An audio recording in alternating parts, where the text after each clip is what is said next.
Since the beginning of civilization, the world has been full of unknown things. Due to their existence, the balance of mankind's peaceful life has been upset.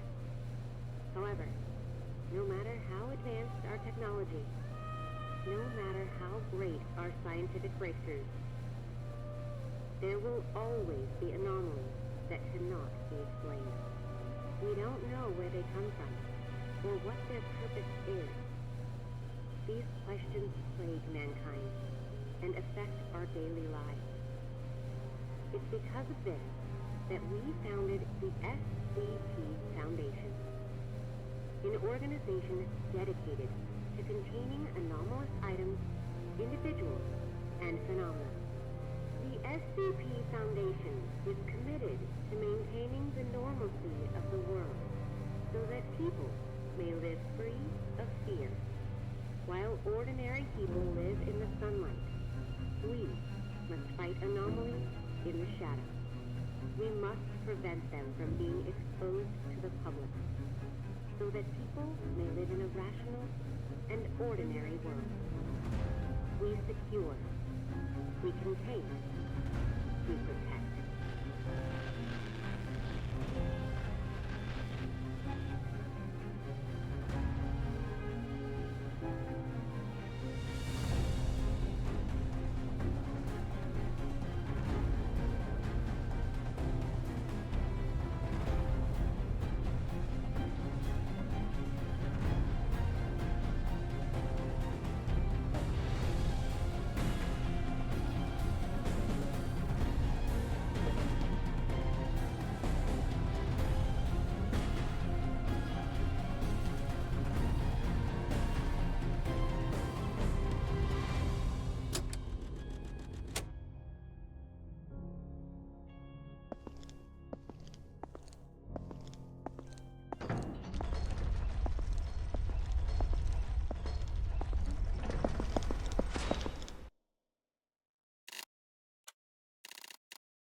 Jason Carter is a death row inmate. In exchange for clemency, he has agreed to work with the SCP Foundation for 30 days. Upon completion of his work, he will be a free man. Jason Carter is now D503.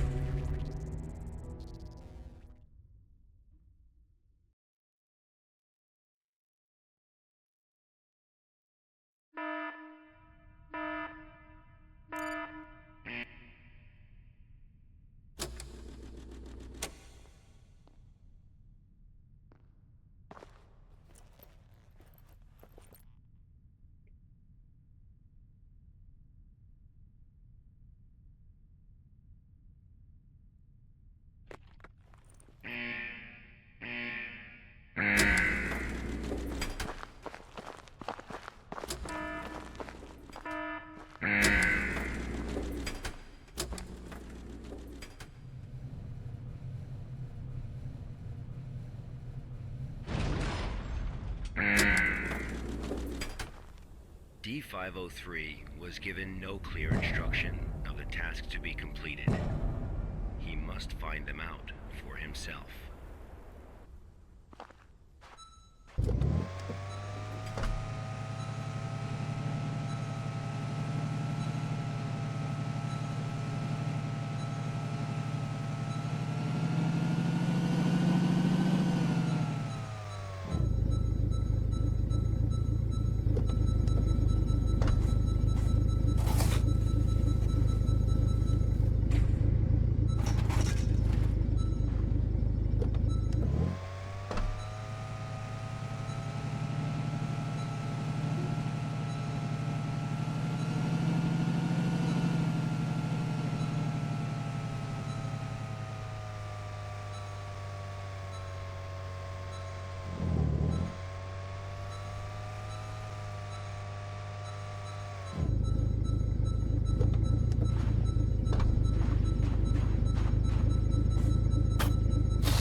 This was D-503's first day of work. SCP protocol mandates that D-503 now undergo a psychological evaluation.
This was the first day D-503's psychological data was collected.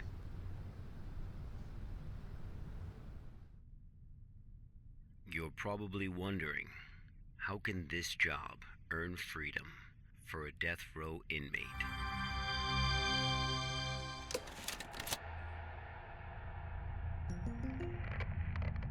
Good afternoon, everyone. I'm Dr. Raymond Ham from Site 83. Welcome to today's training conference. Today, I'm going to share with you a little project I've been working on called SCP-7457. The desert you saw just now is SCP-7457. D-503 is a volunteer who we invited to help us learn more about this desert. Prior to the Foundation's involvement with SCP-7457, 329 people went missing in this area. As a precaution, we have introduced lockdown measures as we attempt to find the cause of these disappearances. As everyone here is new to the Foundation, it will be good for you to learn about SCP-7457. Let me explain how it works. Before we get started, are there any questions? Dr. Ham, I'm Will Barton, 3rd Special Squad, Site 86. Hello, Will. Before I came here, I thought I had a basic understanding of the Foundation. I've heard of these anomalies, but only in terms of human anomalies. I had no idea that SCP-7457 was a desert. How do we begin to make sense of this? That's a good question, Will. All the unexplained phenomena we are monitoring are being labeled anomalies. Human anomalies, regional anomalies, artifact anomalies, and various other phenomena beyond our control.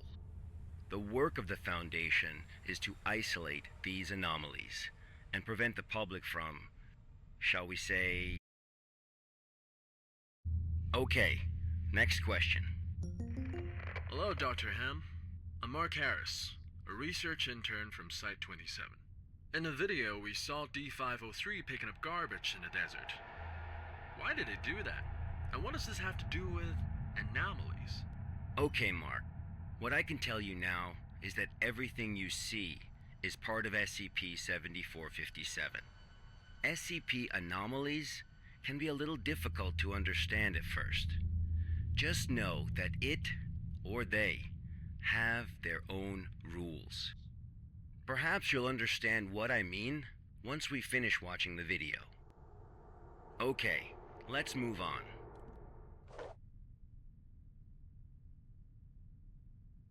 The first week was fairly normal. However, there was an interesting occurrence on the 8th day.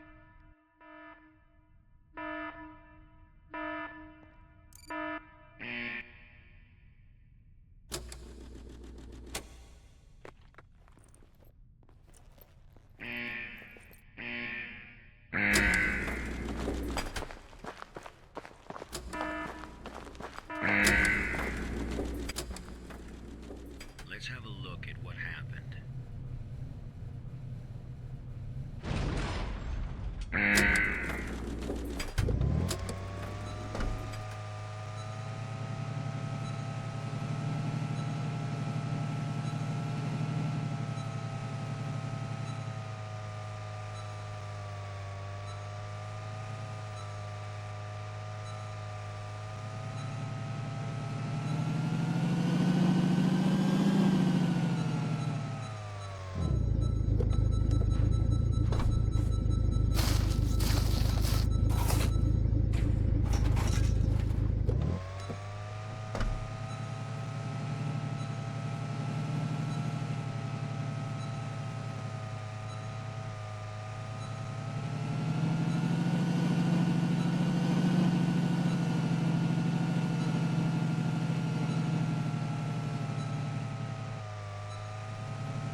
That night, D503's psychological data showed abnormal fluctuations. Analysis tells us that D503 is dreaming.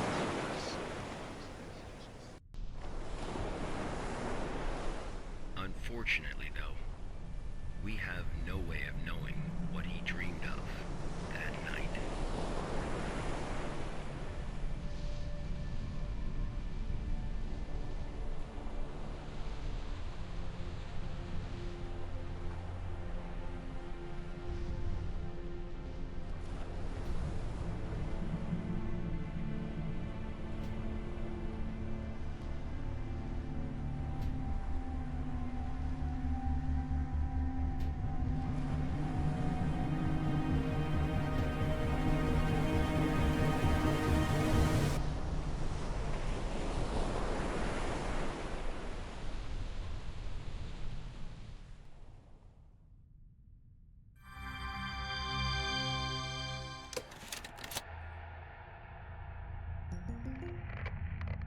The 8th day marked a significant turning point, the start of SCP-7457's impact on D503. Are there any questions before we go on? Hello, Dr. Ham. I'm Spencer Jones from the Special Operations Department of Site-21. Hello, Spencer. It's still unclear as to why D503 needs to pick up all of this trash. If you wanted to monitor his psychological response to SCP-7457, why not just leave him out in the desert? Why assign him these tasks when there are already psychological evaluations taking place? Okay, our analysis has indicated that SCP-7457 produces a new cluster of trash every 8 minutes and 37 seconds. If waste collection is not done regularly, all that trash may soon flow into our world. It is worth noting, though, that the quantity of waste created here pales in comparison to the amount produced by humans. However, it still has the potential to become a significant problem in the future. By assigning these tasks to D503, we can monitor his reactions while also containing the trash. There is another reason, but we will get to that one later. Is it not the case that the Foundation is exaggerating the importance of a minor issue before the issue is fully understood? Okay, everyone. I must emphasize that behind us is the general public, who are wholly unaware of any of this. Being meticulous and maintaining a serious attitude is essential at the SCP Foundation. Any oversight or underestimation of the enemy may result in disaster. Thank you, Dr. Ham. I understand. Good. Let's move on. The effects of SCP-7457 on D503 became most obvious on day 15 of the test. Due to the conditions that day, we were only able to track his movements after recovering data from his radar. It was definitely a bad day, perhaps the worst, even for a death row inmate.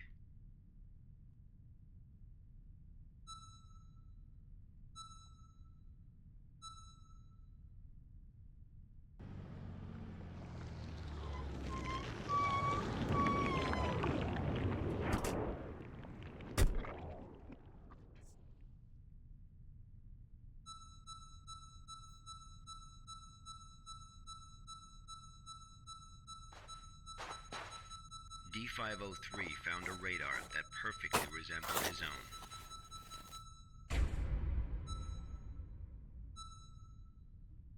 However, D503 didn't seem to think much of it.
Persistent adverse physiological reactions proved to be a challenge for D503.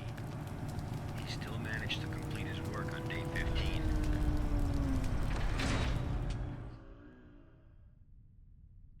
But then he encountered an incident.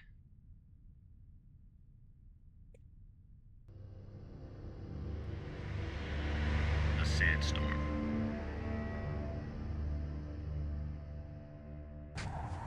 D503 walked in the sandstorm for a long time, but he couldn't seem to find his way back.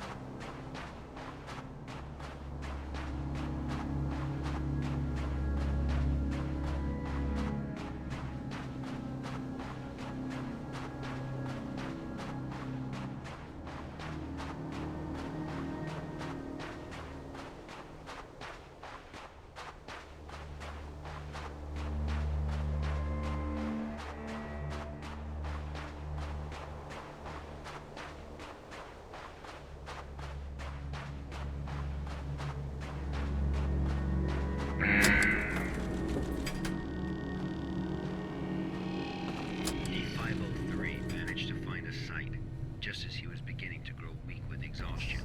A site he was not familiar with.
Experienced a call from an unknown voice.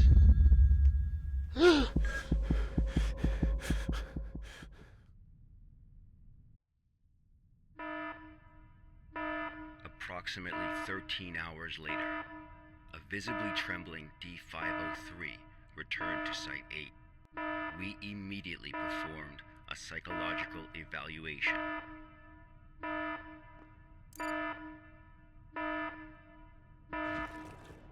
Major fluctuations can now be observed in D503's physiological data.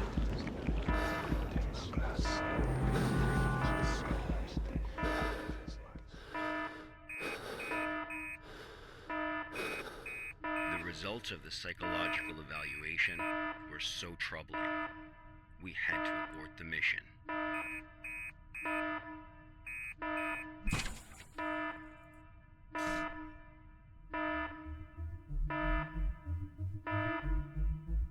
D503 was able to break away from the Foundation's control.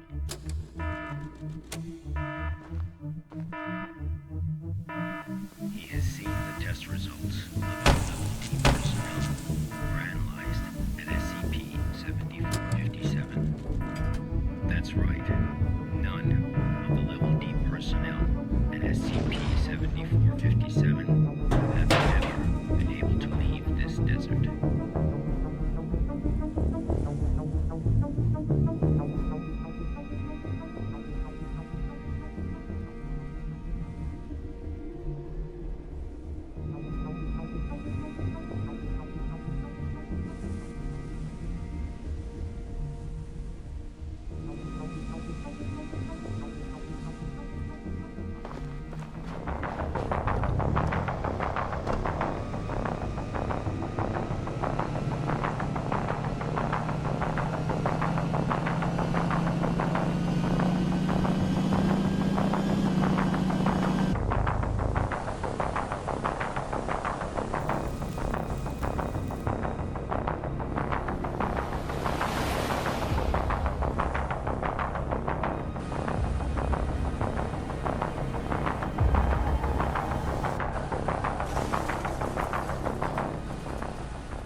Humans often believe that their fate is in their own hands, that all choices come from their own free will. They don't realize that we humans form only a small part of this world. Out there, in the unknown world, we are as insignificant as a grain of sand in this vast desert.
This is where D503's instincts led him.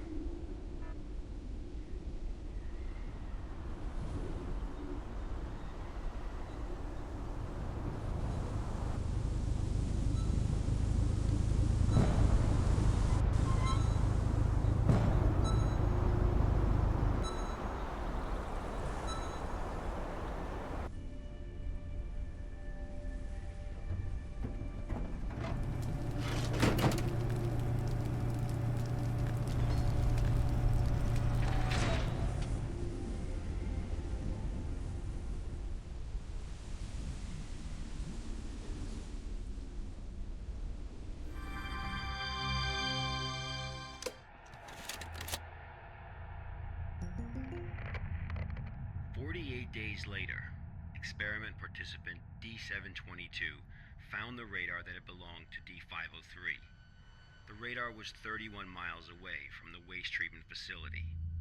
All the data we have came from this radar.